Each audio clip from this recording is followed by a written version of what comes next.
Well, good evening, everyone. It's great to see you tonight. Thank you for coming out for this 2014 Fort Collins Air Quality Forum. My name is John Chenot.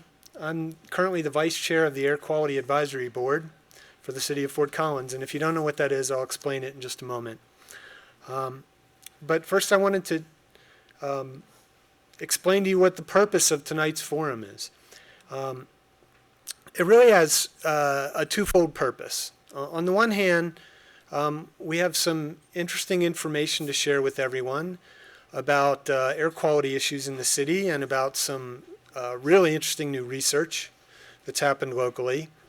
But on the other hand, I, as a representative of the Air Quality Board, and my colleagues on the board, we wanted to hold this forum to give more people in the community an opportunity to provide input and to ask questions that we can forward to the officials at the city, which is part of our role. I'll explain more about that later. But those are the 2 points. Some of it's you listening and learning some new information, but we're also here to hear from you and learn from you as well. So, just a little bit about tonight's agenda. First of all, I'm going to explain the Air Quality Advisory Board, what we do, who we are, and how you can interact with us. Before we get into the presentations, I'm going to note a few questions that you might want to be thinking out as the evening proceeds. And then we're going to hear 2 presentations. The first one will be from someone who works for the City of Fort Collins, and they'll explain what the city does with respect to air quality. Then we're going to hear a keynote presentation from a CSU professor on some fascinating new research, and I'll introduce them in a little bit. But after the presentations, we're also going to give you a chance to give us some feedback and talk. There will be question and answers following each presentation, but in addition to that, we've reserved a little bit of time that'll be more of an open mic kind of session where you can give us some feedback, and we'll collect that feedback and we'll share it with the city staff and city council. And then lastly, at the end of the evening, we have what we're calling an open house, and that's all of the posters and presentations that you see around the room. If you want to, you can stick around.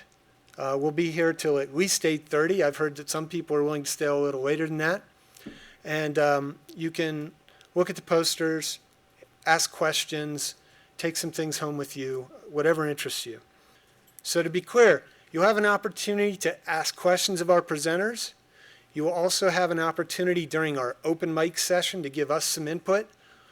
Or you can write down your questions or your comments on the sticky notes and give those to us. So you've got several different ways to give us your feedback here. With that, just a couple minutes about the Air Quality Advisory Board. And if I don't answer all of your questions about this, we will be up here at the front of the room during the open house session, and you can ask more questions about the board. This is an official City of Fort Collins Advisory Board. The current members are listed here, as is the council liaison, who is Councilmember Ross Caniff from District 5. Tom Moore, raise your hand, is our current board chair. I'm the current vice chair. And of the members listed, I'm happy tonight that we do have Dave Dietrich is here, and Tom Griggs is here. We also have some former board members, Greg McMaster and Nancy York.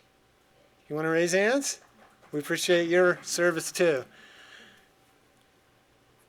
About the board, you should know we have meetings almost every month. They're generally on the 3rd Monday of each month, unless that's a holiday. They start at 5:30 in this room. All the meetings are open to the public, and there's room on the agenda of every meeting for members of the public to make statements. So you do have an opportunity to speak at our meetings. And that's about all I'm going to say about the board. You might have more questions, but you can ask them during the open house. Before I hand it over to our first speaker, I just thought I would suggest some questions for you to think about that would be in addition to the ones on the wall. We'll take your input on any of these questions as well as the ones on the wall and anything you might come up with during the open mic session.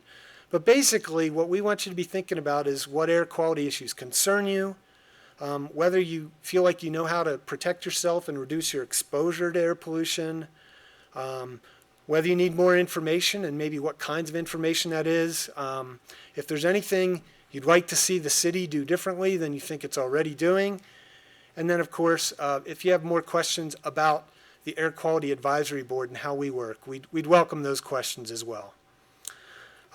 So that's it for me. What I want to do is first introduce our first speaker, who is Melissa Hovey. Melissa manages the air quality program for the city of Fort Collins. The air quality programs include education and outreach in topics related to ozone, dust, indoor air pollution, radon, and industrial and mobile sources. As a senior environmental planner, Melissa also works closely with other city staff, with local and state government, and with citizens on air quality and climate action planning initiatives. As part of this work, she's the project lead for the city's Green Built Environment program, and she is also the liaison to the Air Quality Advisory Board. So we work very closely with Melissa, and we're lucky to have her. You all are. Prior to joining the city, Melissa worked for the Bureau of Land Management as an air quality specialist, and she has over 20 years of experience in air quality and environmental project management in the private and public sector. So please welcome me in join me in welcoming Melissa Hovey. So welcome and thank you, and thanks to John for welcoming us here in the introduction. So as John was mentioning, we actually do have an air quality program here with the city. We have several staff members that are involved in the program. We are part of the city's sustainability services area. We are in the department that comprises one of the three legs of the triple bottom line stool: economic health, social sustainability, and environmental services. These are the four folks that work with air quality issues and climate adaptation and climate planning. Lucinda Smith is in the back of the room. She's our director. And myself and Brian Woodruff, he was not able to join us tonight. And Mary Pat is also in the back of the room. She heads up our indoor air quality program, as well as Selena Lujan, who's in the back of the room as well. All right, so what do? We are, the City of Fort Collins Air Quality Program is not a regulatory agency. We do not make and set regulations. We do not issue air permits for industrial sources, but we do work with the agencies who do that. We work with the state Colorado Department of Public Health and Environment. We work with Larimer County. They do have folks who write permits and enforce air permits. So we do a lot of education and outreach about various indoor and outdoor air quality programs, and we also serve as a technical resource for other city staff and the public on air quality issues. These are some of the programs that we are involved in, and in the back corner of the room we've got a little display set up there. You can learn more about some of our programs as well. And some of the technical services that we provide are technical assistance, as I was saying. For example, we've been providing some technical assistance to council and other staff on Martin Marietta asphalt plant. We were involved a little bit in the mall and Woodward and some of these other larger sources that are in town. We assist with planning and policy support. We also do a little bit of responding to complaints that come in from our citizens, particularly on wood stove issues and fugitive dust issues. And we're engaged in regional issues and have worked closely with the state on developing regulations such as the recently revised oil and gas regulations. Why do we do what we do? Because smog is harmful. Air pollution does impact public health. It also impacts ecosystems and vegetation. We also are located within what is called the Denver Metro Area Northern Front Range Ozone Non-Attainment Area. And it's a geographic area established by CDPHE where we are not meeting the air quality standards for the pollutant called ozone. That's significant because ozone is an oxidant, a pretty severe oxidant that can get in and damage lung tissue. So it can increase pulmonary disease and have other health effects as well. It also damages vegetation, and it degrades plastics and other materials.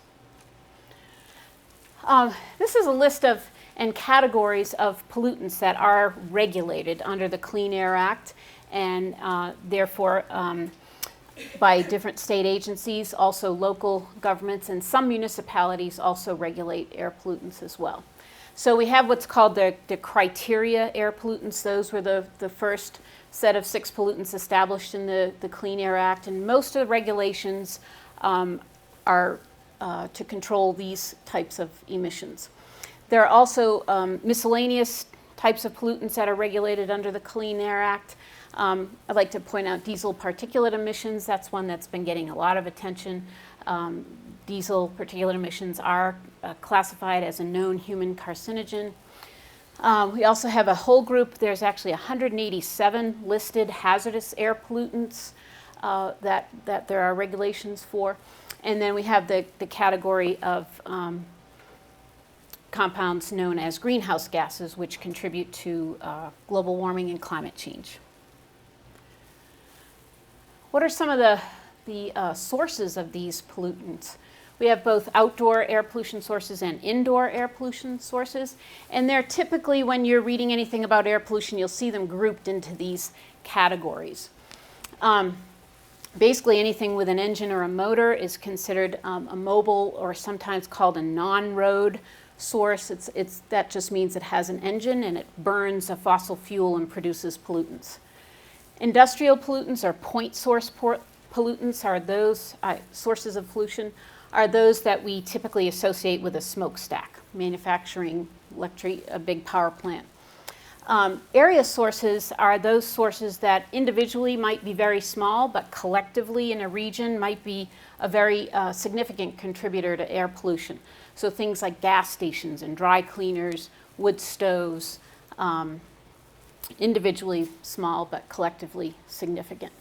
Then we have this weird category called fugitive. Doesn't mean they're running from the law. It means usually that they're running with the wind. These emissions typically don't come out of a stack.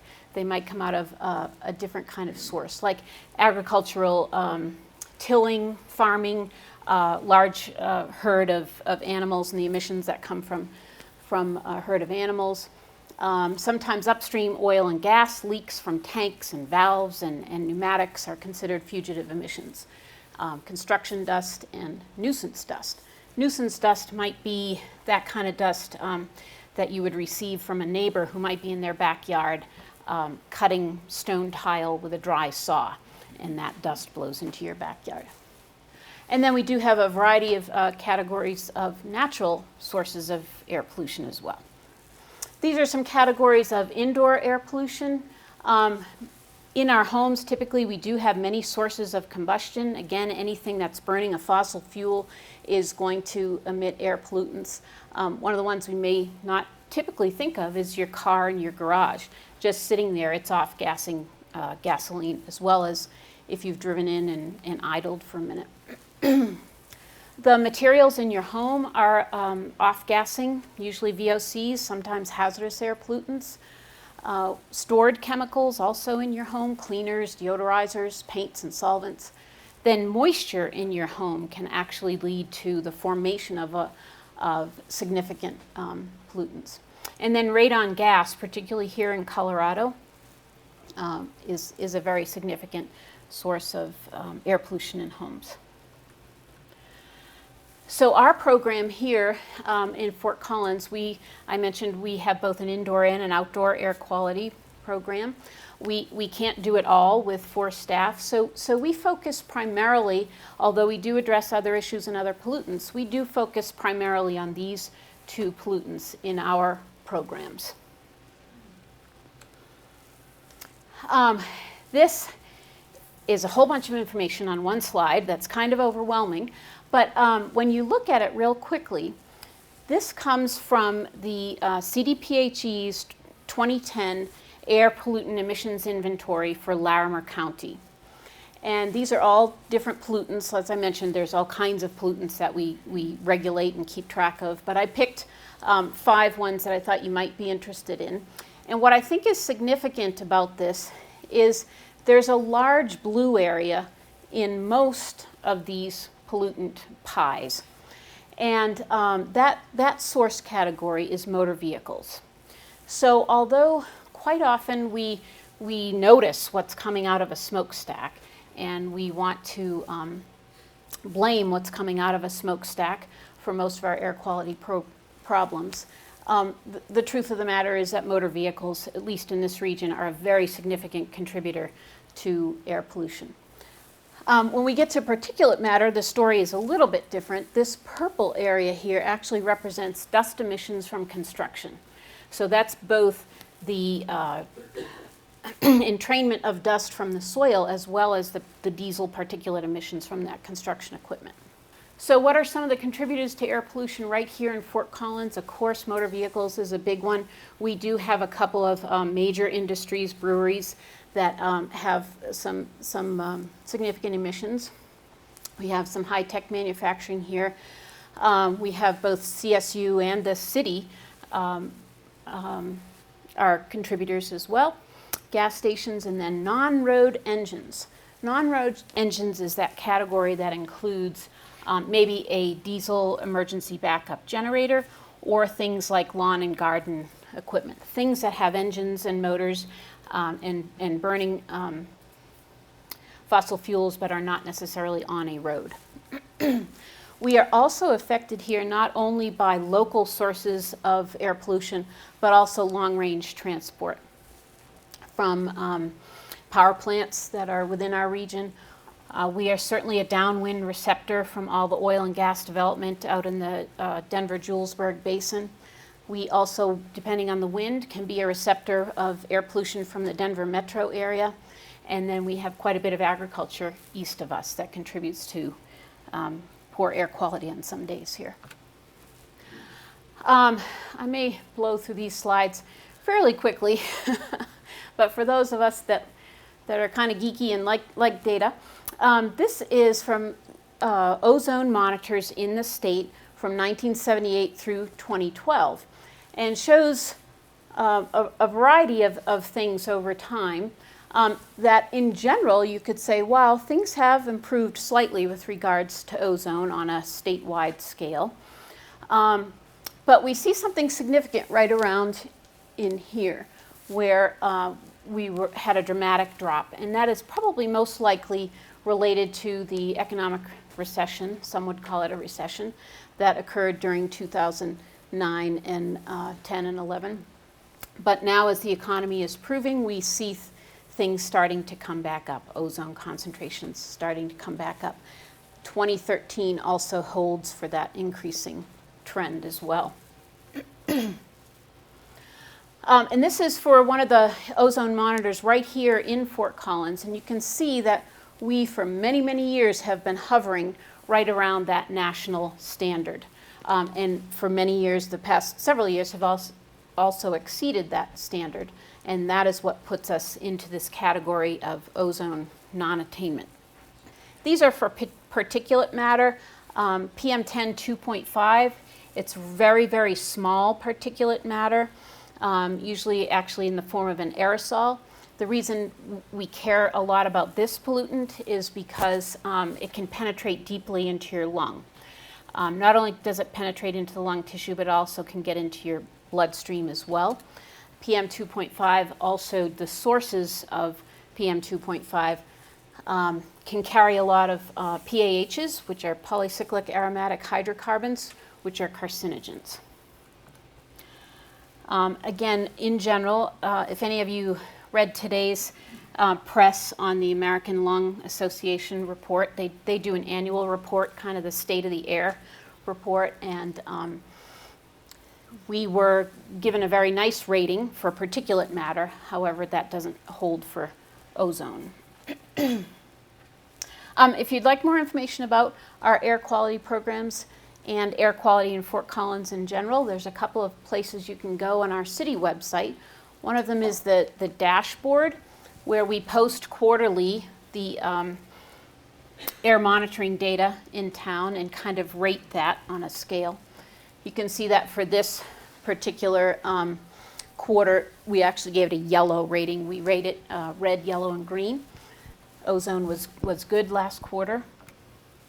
And then we also have an air quality website where we have a lot more information about some of our programs and how to contact us.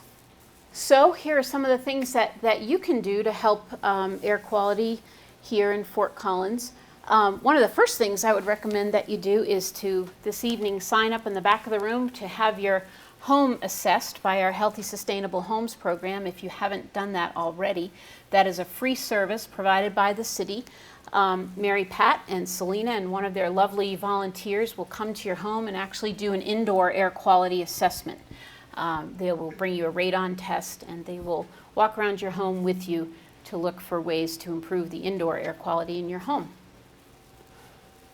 We also right now are running our lawnmower rebate program where if you're willing to convert a gas lawnmower either into an electric or a manual, there's a $25 rebate for that. And if you recycle an old gas mower, you can get an additional $25 rebate. So now we have a few minutes to ask questions of Melissa. Since this event's being recorded, if you could raise your hand, I'm going to bring the mic to you. And I'm also hoping that if people ask questions that Dr. Volkins is going to address in his presentation, that maybe he'll let us know so we can give the short answer and let you give the long answer. But does anyone have a question for Melissa? If you do, don't be shy, and if you don't, we can move on. Yeah, Melissa, you were showing sources of different pollutants, you know, those pie charts and that. Mm-hmm. And then you talked about the sources of those pollutants and that. The one thing I've always wondered about is the non-road engines, you know, the lawnmowers, the lawn garden, et cetera, equipment. Can you break it down into what those particular, the non-road engines, what's the main pollution that they're producing and what proportion of those pollutants you would say within the city? Within the city. Well, there is an interesting study being conducted by Dr. Volkins and some of his colleagues. Some of that data is not ready yet to be released, but they will have some information available to answer that question specifically to Fort Collins. In general, in Larimer County and statewide, according to CDPHE's emissions inventory, it's really surprising the percentage of those non-road engines that come from lawn and garden equipment. The primary pollutants being NOx, some VOCs, and carbon monoxide, and of course CO2 as well.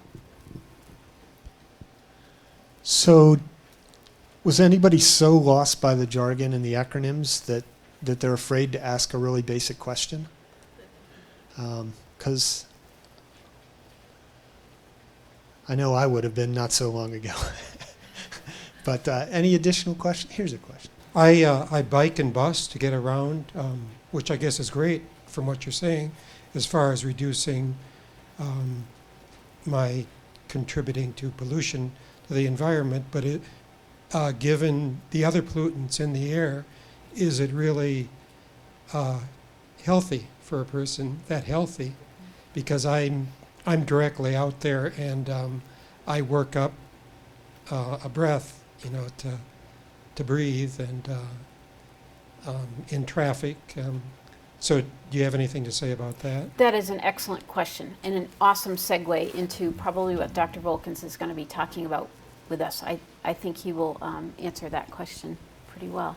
Yeah, that's the central point of his, or one of the central themes of his presentation, so you'll get a really thorough answer.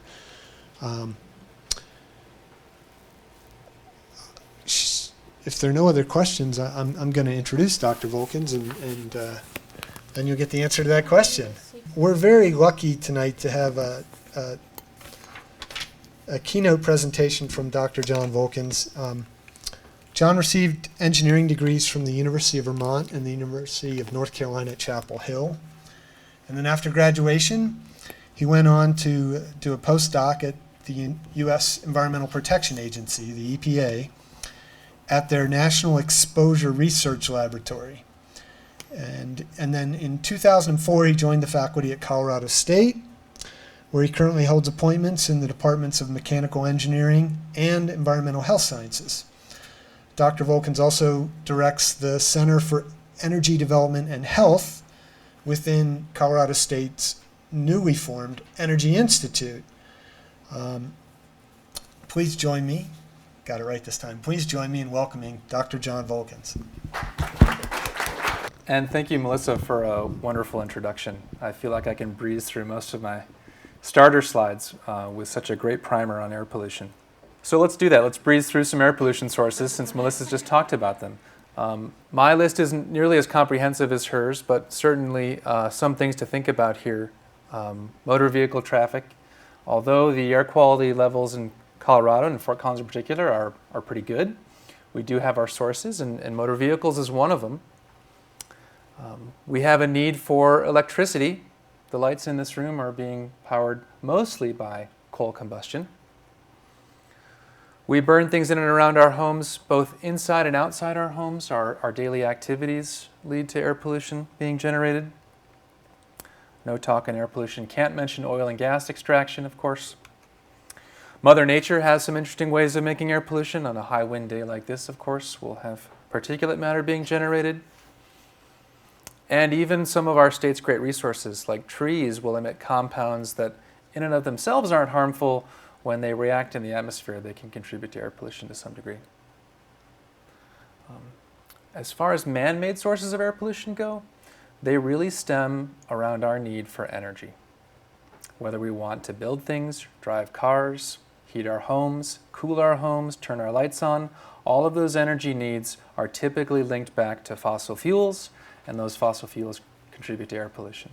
So it's our need for energy that really makes air pollution in this country, and really in the entire world. As Melissa said, and as I believe actually in Fort Collins, our air quality is quite good. Except that we have a summertime ozone problem, and we're just about to enter our ozone season here in Fort Collins. However, we have another type of season that's becoming more apparent in Fort Collins that's also contributing to occasional bad air quality. And that's, of course, wildfire season. And I took this picture in 2012, as I'm sure many of you remember, during the High Park fire.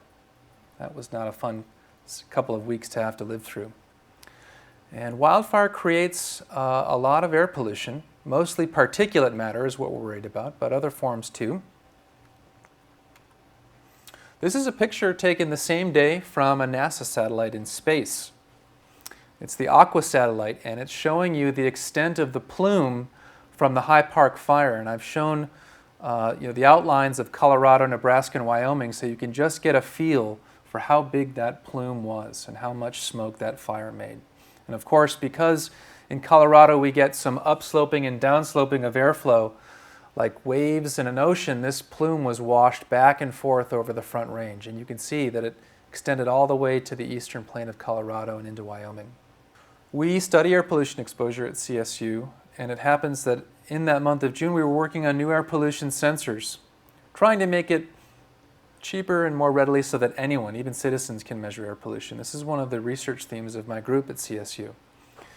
And this is one of my students who's wearing an air pollution monitor. Inside this backpack is a little pump, and there's an inlet right there through a tube. Essentially, this little monitor is breathing the same air that she is over the course of a day. And that's important because most of our air pollution monitors just sit in one place. These monitors follow people around, and so when we analyze this sensor at the end of, say, a day, we know exactly the type of air that she was breathing in. And when we did that over the several weeks of the High Park fire, we found out that the air in Fort Collins over those few weeks was about as bad as a bad day in Beijing, and that's really bad. And so the specter of wildfire can really produce serious levels of air pollution in our city.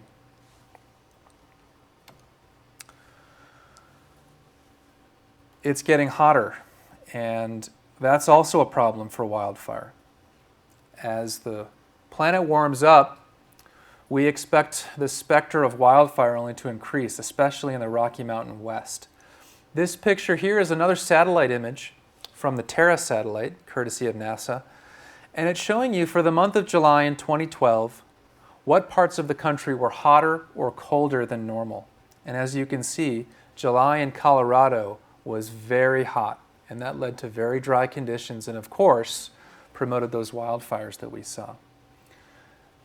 Unfortunately, as the planet warms up, wildfires are only going to get worse, especially in the Rocky Mountain West. This is something we probably need to be worried about.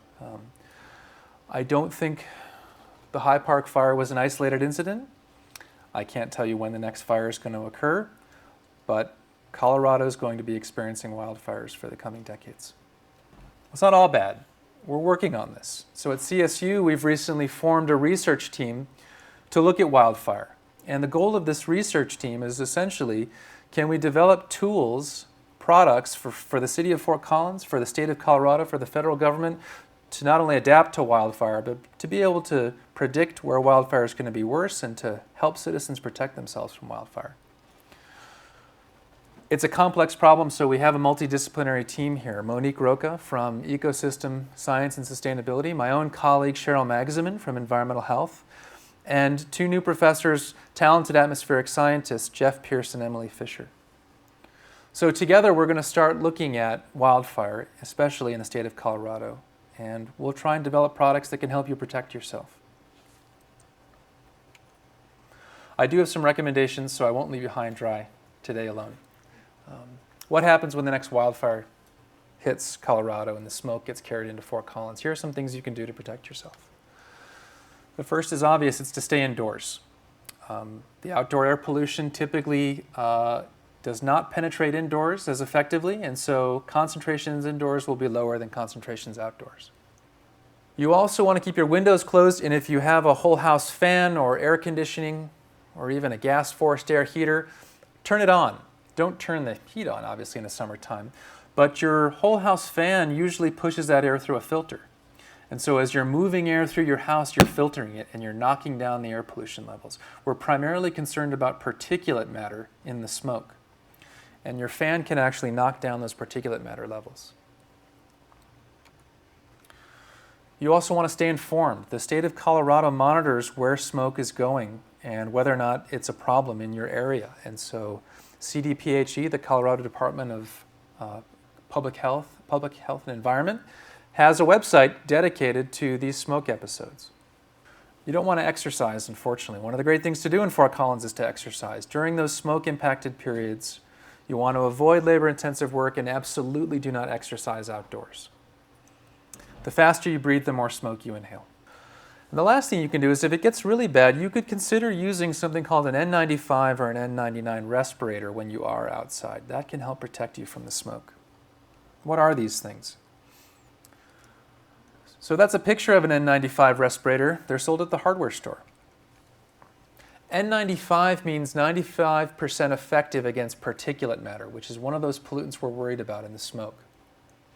The 95 number means that it's been certified by the National Institute of Occupational Safety and Health. That's a federal institute that essentially says, we will make sure this filter does what it says. Now, you can't just go buy one of these willy-nilly and throw it on your face and think you're protected. It has to make a nice seal to your face, and there are instructions on how to use this. And if you're like me, you typically just want to put it on and not read the instruction book. I want to recommend that you don't do that. You think about fitting it to your face. If you have a beard or facial hair, that will diminish the effectiveness of this mask. That's a problem, especially since beards appear to be in vogue in Colorado these days. And of course, breathing through a respirator is a little restrictive. So if you do have existing heart disease or respiratory issues, you want to talk to your doctor before wearing one of these. A respirator cannot be worn for 24 hours a day, and you can't sleep in it. It's probably not going to work that way. So it's really kind of a patch if you need to go outside, mow your lawn or something. It can work pretty well. Motor vehicles. That's another source of air pollution in the city that I want to talk about. Since the Eisenhower program, when we built these wonderful highways in our country, we've started to develop what I like to call a car culture. which is our built environment is structured to accommodate our cars. And the strip mall is probably the best demonstration of our car culture, right? Devices built around parking lots. Well, in Fort Collins, we're lucky also to have a cycling culture. This is a great area then to study the juxtaposition, of course, of cycling as a way to get around and driving. As Melissa mentioned, we're doing a study on air pollution in Fort Collins. If you look at a map of the city, we have some collaborators who are working from the University of South Florida to characterize where emissions come from. What are our local sources? If we think about carbon monoxide, their emissions model tells us that carbon monoxide, if you wanted to map the sources from the city, it would look like this. Now, if you look at the map here, and you look at the map of Fort Collins, then you look at this one and you look at that one, you see some structure here, right? Yeah, you see roads. So carbon monoxide, by and large, is coming from roads in Fort Collins. So although the levels of air quality are pretty good in the city, roads are the source of air pollution because that's where the cars and trucks are. Now let's think about your exposure to roadway air pollution a little bit. So the U.S. Census has lots of data on us as citizens. And it turns out that the average U.S. citizen spends about 60 minutes per day on roads, and that's because we commute to and from work. Now in Fort Collins, maybe we don't have to commute that long, maybe 20 minutes to and from. But this is the average for the typical U.S. citizen. And of course, if you work 5 days a week, and you work 50 weeks a year, and if you want to retire at the ripe age of 61, let's call that conservative, you're going to spend 1.2 years of your life on roads. So that's a long time, and that can be a considerable amount of exposure to where the pollution is coming from. And so although levels in the city may be low, they could be higher on the roads. So we thought, okay, if you're going to be exposed to air pollution for a year of your life, is there anything you can do to change your exposure? Can you make decisions or change your behavior? Of course, cycling is thought to be both healthier for yourself and greener for the community. And commuters may have choices. How do you get to work? Do you ride? Do you bike? My colleague and I, Jennifer Peel, we cooked up the commuter exposure study, and it's the Fort Collins commuter exposure study. It's a 5-year study funded by the National Institutes of Health. And it started in 2012, right after the Hyde Park fire ended. And it's going to go for a few more years. And the study really works like this. We recruit Fort Collins citizens into the study, and they wear a backpack. They carry it around or wear it for 24 hours, and in that backpack is a bunch of air pollution sensors, measuring their exposure to air pollution. For each person who enrolls in the study, we ask them to drive and bike to work. We want them to bike to work directly, using those arterial roads, College, Mulberry, Shields. And then we have them bike on an alternative route. And by this I just mean let's take side streets, let's take bike paths if they're available to you, let's avoid the busy streets. They'll then do the same thing driving on a direct route and an alternative route. And we have each person repeat their route on a different day so that we can get more and more data on their exposure. 45 volunteers enrolled in the study. Each person was monitored for 8 days. That's almost a year of commuting data that we acquire in this study. So we get a lot of data. Because people wear this backpack, this air pollution monitor for a day, we also capture their exposure to air pollution at home and work. So we have the ability to make some inferences about where you get your air pollution exposure. So I'll talk a little bit about that as well. What do I mean by direct and alternative routes? Well, here's a map of Fort Collins, and here's the coverage of the people who have enrolled in this study. You can see we've covered a lot of our city. Direct routes follow the busy roads, and the alternative routes try and stay off the busy roads. And so this is 45 people. These are the routes they took on either traditional or alternative biking and driving throughout the city. So what are we measuring? This little backpack I mentioned, how does it work? It's jam-packed with miniature air pollution sensors. And because cell phones have become so popular, we actually fool these things to think they're being plugged into the wall so that they can run for 24 hours using cell phone chargers that international travelers use to keep their iPhones working. So we're measuring things like black carbon. That's a type of particulate matter that comes whenever you burn fossil fuel. Carbon monoxide, as I mentioned, nitrogen oxide. Of course, roads are also noisy, so we want to measure noise exposure. We're capturing a lot of environmental variables like temperature, relative humidity. There's a GPS in the bag, so we track where it's going. We measure the heart rate of the person wearing the backpack, and that's so we can think about how fast they're breathing. And all of this data from all these sensors is captured and stored every 10 seconds for 24 hours straight. We get a lot of data. So how do we put it all together? How does this really work? Each little sensor inside the backpack gives us what I call a time series of pollution. And so it's basically just a little meter that goes up when your air pollution goes up, and this is stored and logged on this little device, and it runs for 24 hours. We also have a GPS in there that kind of tracks where you are and when. Because both of these devices are stored as a function of time, we can combine these two signals into an exposure track. And so what you're seeing here is a little map of the city as someone comes down Shields. You can see right when they get to Drake, the yellow means slightly higher concentrations. This is carbon monoxide that I'm showing here. And as they move, you can see green lower and yellow higher. And so all kinds of little things can cause carbon monoxide levels to go up. You get behind a truck, you go through an intersection. We have to do this again and again and again to start making inferences about where you get your exposures. So when you do this for 45 people 8 times for a couple years, you essentially generate a map of the London subway system. So this is all our data, and it should be confusing to you. It's confusing to me when I look at it this way. And that's because there's a lot of variability in it. This is why we had to get so much data. But we use computers to essentially analyze this data so that we can make inferences about it. What you're looking at here, of course, is as people commute, what are their exposures? This is to that black carbon pollutant. The reds and the purples mean higher levels, and the blues and the greens mean lower levels. This is all routes, all modes, and so it should be confusing. We've used computers and we've used fancy analyses to make more sense of this data, and I'm going to show you some of those preliminary results. Now, I call these study results preliminary because we only finished the study a month ago, so we've only had a few weeks to really start thinking about our results. However, the conclusions I'm going to give you I believe in, so here we go. Number 1, drivers are exposed to higher levels of carbon monoxide than cyclists. So a cyclist in the room, put your hand together, good. How did I make this conclusion? Well, as I said before, the data is complicated, so let me walk you through the types of analyses we do of this data. Each of these lines represents a person in the study. And on the left side, we're plotting as a function of height their carbon monoxide exposure on a commute, whether it's driving or cycling. And so one person driving receives this exposure on average while they drive, and then when we measured when they bike, they receive that exposure. So if the line's going down to the right, that means that their exposure went down if they cycled. Now what you can see is there's a lot of variability.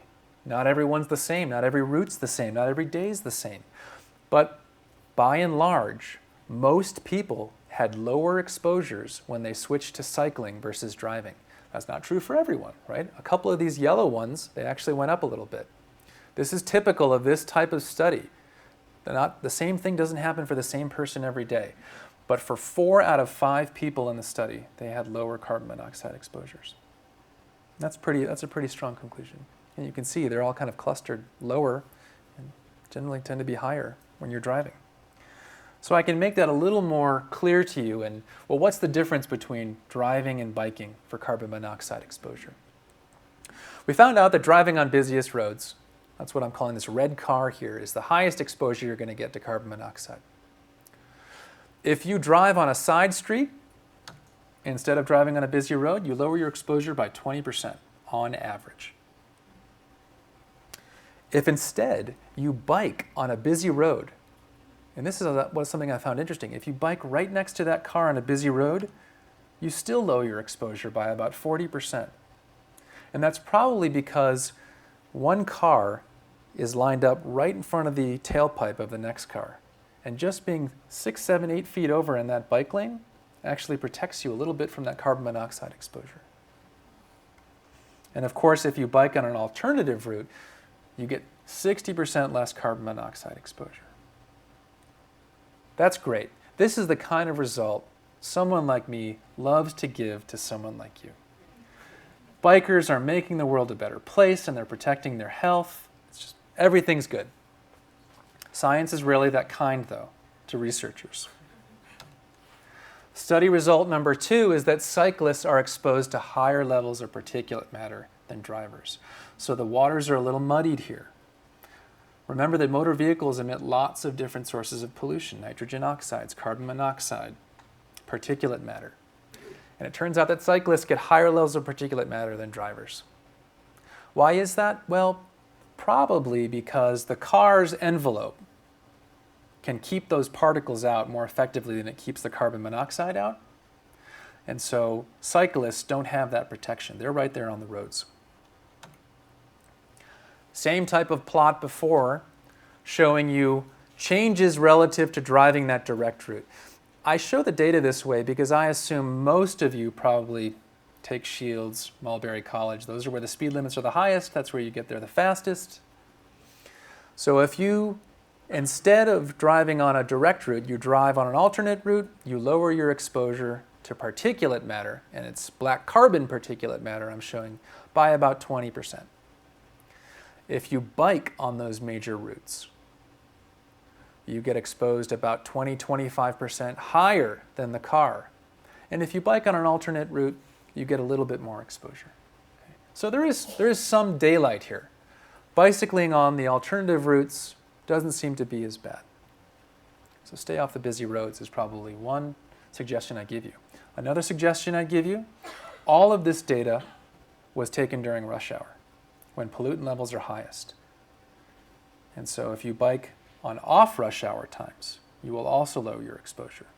Now, we didn't collect enough data for me to tell you how much you'd lower your exposure, but we know from our monitors that pollution goes up during those rush hour times, especially on roads. So here's the question you're probably thinking. Well, are roadway pollution levels in Fort Collins harmful? And that's a valid question to ask. The first thing I'll tell you is that nearly all pollutant levels measured during the study were below guidelines for safety and health. Okay? Now, there are no specific published guidelines for on-road exposure to air pollution. But there are at least guidelines that are put out by both the World Health Organization, the Environmental Protection Agency, the National Institute for Occupational Safety and Health, all sorts of regulatory agencies that look at air pollution. We saw levels that were below their guidelines. And that's because the air quality in Fort Collins is generally pretty good. I'll answer your question maybe in a sec. Okay, but cleaner air always means healthier air. So that doesn't mean that these changes are still important for you, because lowering your exposure to air pollution is always a good thing. Well, I still haven't answered that question, have I? And that's because this study is ongoing. I said it started in 2012, it's going to go through 2017. Right now, even today, we are studying whether these changes, whether you're biking or driving on the roads, produce noticeable changes in your body. So we're looking at this question right now. I can't tell you for sure whether biking on a busy road will harm you, but we're going to try and detect subtle changes in your body so that in a year from now or two, we may be able to answer that question directly.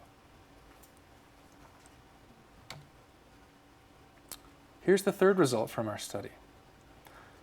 Because people wore a backpack for 24 hours, we could basically add up and apportion where did you get your exposure as a function of your entire day. So commuting exposure is significant, but your home is also quite a source of air pollution. If we look at the budget of air pollution exposure for an average Fort Collins resident, this is for particulate matter, it's one I'm interested in, about half of your exposure comes from home. Yes, about 15-20% comes from that commuting period, and you get some at work as well. Restaurants do a lot of cooking and burning, and that's why it shows up on this plot. Other is just about everything else you do in your life that isn't one of these things, like walking your dog, or going over to a friend's house, or sitting in your backyard reading a book, I guess. So why are there so many sources of air pollution for the home? Well, first of all, you have to remember that you spend about half your day in your house. And so we're worried about the cumulative exposure. So it may not be that your air pollution levels are high in your house, but if you spend half your life in there, you're going to get exposure there. Outdoor air pollution can get inside the home as well, and you generate pollution by doing your daily activities, whether it be mowing the lawn, or running a stove, or cooking, or cleaning. So I want to give you some advice on how to reduce your exposure to indoor air pollution as well. Back to that furnace filter. If you maintain your furnace filter, this has been shown to be one of the #1 predictors for reducing certain levels of indoor air pollution, especially particulate matter. If you use a high efficiency filter in your furnace, and you can tell high efficiency by its MERV number, which is a very jargony word. MERV stands for Minimum Efficiency Reporting Value. And it basically means how effective is your furnace filter. Because all of the air that your house breathes passes through that furnace filter, every time the air moves through your house, that furnace filter has the opportunity to clean the air you're breathing. So if you have an effective furnace filter, it can keep your air clean. So this is the same recommendation I gave for wildfires. I'm just going into a little more detail about it now. MERV numbers come from about 1 to 20. 1 is a filter that probably couldn't keep sand off a beach getting through it. And 20 is the type of filter you see in the movies where they're studying the Ebola virus. Okay? Something around 10, 11, 12, 13 is about as high as we get inside our homes. And your furnace has a manual, and in that manual it will say this furnace can handle a filter up to this MERV number. And the MERV number is the one you want to use because it's an industry standard and it's independently certified. Now, of course, more effective filters remove more particles. They get loaded up faster, which means that they lose their effectiveness faster. And because your home furnace breathes air, you need to keep an eye on that filter, which means you need to replace it probably every 1 to 3 months. So if you put a higher efficiency filter into your furnace, you have to promise me that you're going to actually pay attention and change it out. Otherwise, your furnace is going to break, and you're going to come send me a $250 bill when Poudre Valley Air had to fix your furnace because it ran out of oxygen. You spend about 1/3 of your life in your bedroom, sleeping. At least if you value sleep as much as I do, you spend about 1/3 of your life in your bedroom. So consider using an air cleaner in there because that's where your air needs to be cleanest, where you're breathing it. I recommend filters that are HEPA certified. High efficiency particulate air is what that means. You can buy these at the hardware store. The recommendations for this type of filter are exactly the same as this one. You got to keep an eye on it. You can't just put it in your bedroom and leave it running for 3 years. You have to replace them. But they work. And the last thing, of course, is take advantage of the city resources provided to you for free. Sign up for a free indoor air assessment from your home. You'll get an expert to come walk through your home and point out exactly the specific things that you might want to be concerned about that I've forgotten to tell you about today.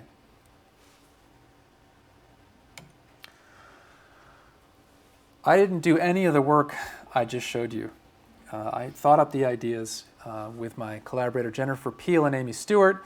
This is the army of graduate students, undergrads, and postdocs and collaborators that really help contribute to this work. And again, I want to acknowledge that this was funded by the National Institutes of Health. There's my email at the bottom. If I don't answer your questions, send me an email and I'll do my best to do so. And I'll end with just some last resources from the web that you can find about air pollution. That's it. Thank you. That was fantastic, John. Thank you. We have plenty of time for questions, and I'm going to guess that there are a few. So if you have a question, raise your hand, and remember, I'm going to bring you the mic. My question was, when they set regulatory levels, are those standards just based on studying adults, or how does that apply to children? do children have a separate set of standards? The standards that we talk about here are primarily set by the Environmental Protection Agency, those 6 criteria pollutants that Melissa mentioned. EPA is charged with not only protecting the general population, but what they call susceptible subpopulations. And that means children, the elderly, anyone who may be more susceptible to the effects of air pollution. And so, yes, these standards are set with everybody in mind. That's right, they need to be protective of everyone, which means you need to find the people who are going to be the early responders to air pollution. If I could add to that, the Clean Air Act also requires EPA to periodically review the scientific literature and decide whether they need to adjust those standards. And the pollutant that Melissa highlighted as our number one outdoor air pollution concern, ozone, is currently under review. And the indications from this advisory committee that advises EPA is that they're telling EPA that the standards need to become more restrictive than the current standards that we're not meeting. So we might have even more work to do in reducing ozone. But that's not a final decision. That's still pending. Thank you for being here. What are the medical risks of the 2 pollutants that you noted, particulates and carbon monoxide? Mm-hmm. That's a great question. There are both short-term and long-term risks from exposure to air pollution.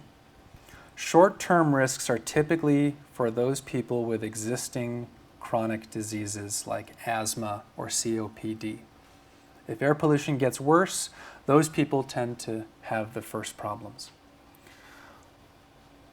As far as long-term risks go of exposure to high levels of air pollution, the list is growing and growing.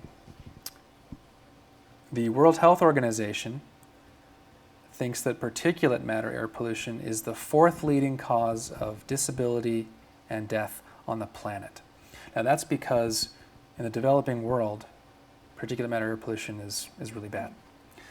In the US, particulate matter air pollution is the 10th leading cause of disability and death. So why is that? It's because air pollution harms more than your respiratory system. Those fine particles, PM 2.5, particulate matter 2.5, that means less than 2.5 microns in diameter, which is about 20 times thinner than a strand of your hair. So it's really small particles. They go through your lungs and they get into your blood system. And that means that they can hurt your circulatory system and your heart health. And heart disease is the number 1 killer in the country and on the planet. And it turns out that air pollution exposure contributes to heart disease. So over the course of your entire lifetime, if air pollution makes heart disease worse, and heart disease is the number 1 killer on the planet, then it's something we need to be worried about. And carbon monoxide? Carbon monoxide also has short-term effects, and of course those are dizziness and at very high exposures, of course, carbon monoxide poisoning can cause you to become asphyxiated because carbon monoxide prevents oxygen from getting into your blood. I should say that in Fort Collins outside, there's 0 risk of that happening. Long-term exposure to carbon monoxide also can lead to heart problems and cardiovascular issues. John, in your slide where you had the in-home exposure being the largest, is there a particular time, like cooking, or that you could highlight on that? Yes, cooking and cleaning are probably the 2 major contributors to carbon monoxide and particulate matter in the home. Generally, activity leads to more particulate matter air pollution. Walking on a carpet resuspends anything that's settled into that carpet. If you have pets, they bring in dirt into the home, and that dirt can be resuspended when you're active inside the house.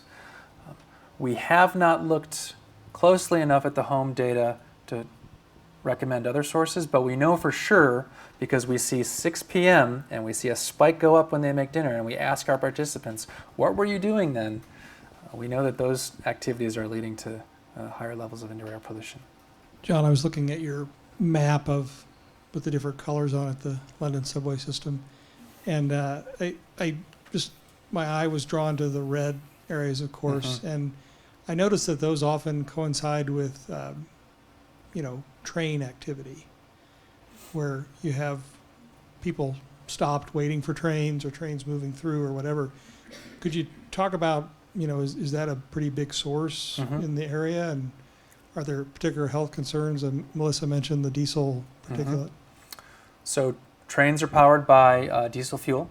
So there are big diesel engines on those big trains, and they emit a lot of diesel particulate matter, which is bad for you. It's a known carcinogen. In our study, we have not looked at train effects yet, and that's because we've only had the data for about 3 weeks. We do ask our participants, on today's commute, did you get stopped by a train? Because then we'll know they're in close proximity. Of course, we know where the train is in the city, and so we can do analyses that say, when you're near the train tracks, is your exposure higher? If you report being near a train, was your exposure higher? Those are all types of analyses we can do of this data. It's a very big data set, and there are many, many, many interesting questions we can ask of it. And just to keep that thought going, do you have any plans to do any kind of correlation with meteorological, like larger scale meteorological conditions, to get an idea of, we can smell Greeley, how much is it really impacting our air quality? Questions like that. Do you actually see an impact from Denver? For the Greeley impact, that probably doesn't happen often enough. As I would guess, a couple times a month I can smell Greeley here in Fort Collins. That may not be enough of a sample size for us to be able to make a conclusion about its effect. However, we are looking at general meteorological conditions. Is it raining? Are background air pollution levels high? Are those driving health effects? We are absolutely going to look at weather and background conditions to see if those may be driving health effects opposed to roadway traffic. We won't have answers to those questions for a couple of years probably. John, I have a question for you. Are you seeing seasonal variations in the data, or have you not had a chance to look at that yet? We are seeing, the answer is yes. I haven't looked at it in enough detail to tell you exactly how those seasons are affecting it, but when we look at exposures, and this study was done in almost every month of the year, and I looked at the last 3 or 4 months, I saw a definite trend with time. So there are seasonal effects going on.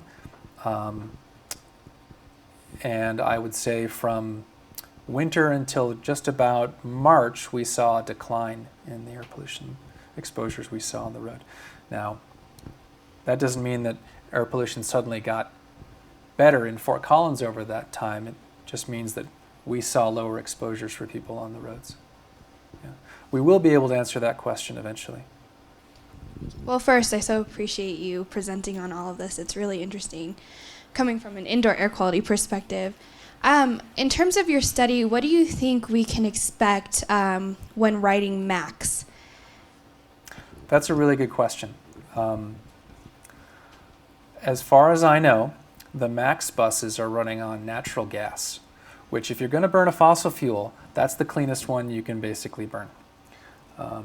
And so the MAX is not going to generate as much pollution as a regular bus. I can't tell you any more because we haven't looked at it in particular. No, our study is not funded to look at bus transport. And remember, we cooked up this study back in 2010 when maybe you guys knew the MAX was coming, but we didn't. And there just wasn't enough bus transport in town for us to justify including buses as a mode of transport. And we didn't think there would be enough walking commuters. So we have walking exposures from people walking dogs and things like that. But we decided to focus on cyclists and drivers because that seems to be two of the Fort Collins major modes.